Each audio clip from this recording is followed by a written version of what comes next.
My name is Ajamu89716x.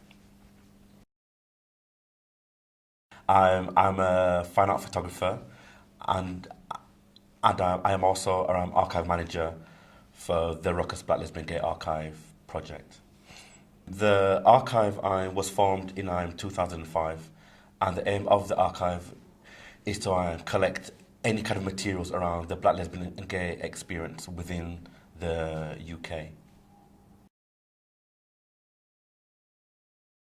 I first kind of identified as being bisexual before I kind of identified with being gay. So I think kind of I started to try and use the word gay in my early 20s, especially when I was living in London. And then now I don't identify as being gay. I actually now I prefer the word queer than gay.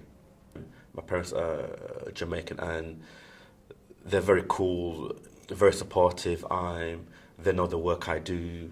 They know my friends. So I've never had any problems with my immediate family, cousins, or any other kind of extended members of my family.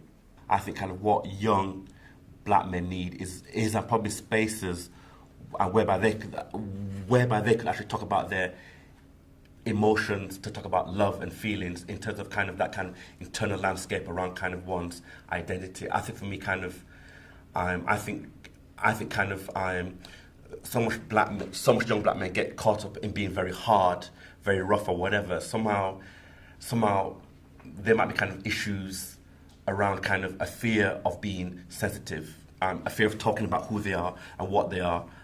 And I'm not talking about one sexual orientation, I'm talking about one kind of core identity. Really, I think kind of that's where kind of young black men, and men actually, have to get back to that space whereby they can talk about what it means to be a young black male, maybe living in Brixton in 2008. I think kind of too often the field, and for young black men, in particular young black men, is so small. And I think we have to kind of widen that frame of reference for young black men to kind of identify themselves, how they choose to, without the fear of being attacked or abused by their peers, right? Yeah, without the fear of their family kind of saying, well, actually, you can't do that. Men don't do that. We're going to keep on challenging these ideas about what it means to be black and male within this society. That is the message that I would leave behind.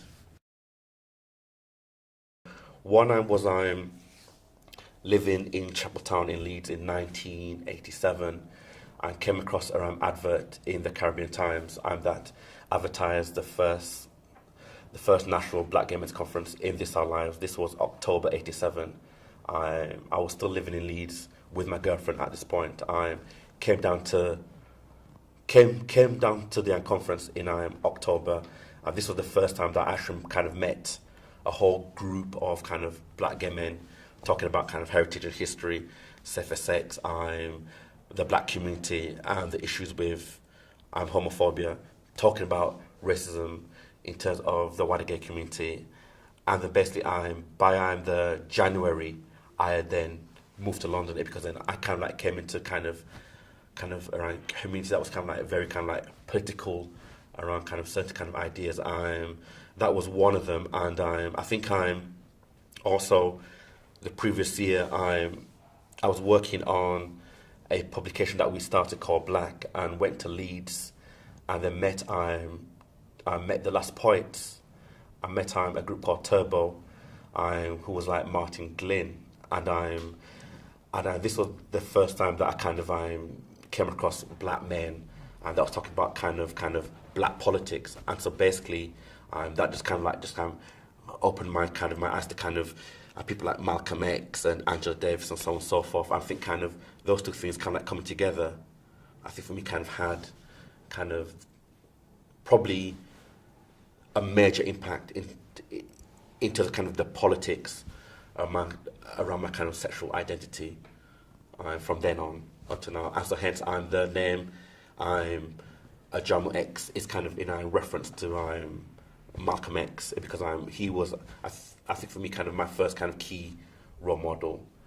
And then also I'm changing my name to African name as well is very kind of significant. So those are kind of some of the three key things, but there's kind of millions of kind of major events and kind of small events that still played a key role as well.